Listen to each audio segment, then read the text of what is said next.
I never thought about it. And we had talked about some of these things in our past studies. How in the world did they get that much gold to make the tabernacle?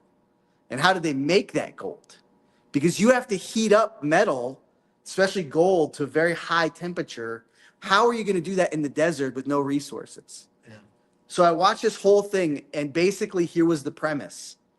These people had to have about 400 years of Egyptian teaching and historical knowledge so that they could take a certain tree that lives in the desert that has no purpose other than when it burns at a very high rate of heat.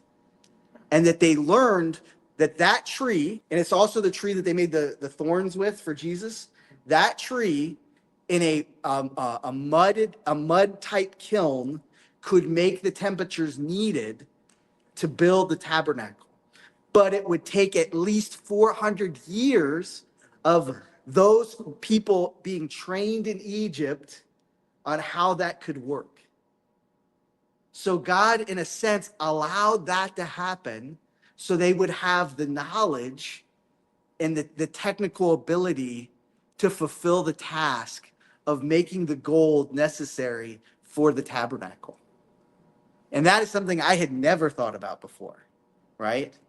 Think about like God used he didn't waste that 400 years.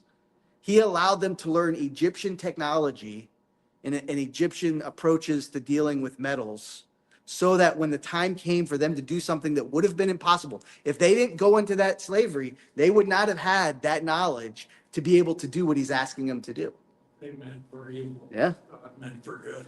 But also teaches us God doesn't waste any of our pain, doesn't waste any of our suffering. He uses it for something greater if we're willing to be obedient. If we're willing to follow him, he will use that pain for something glorious in the future.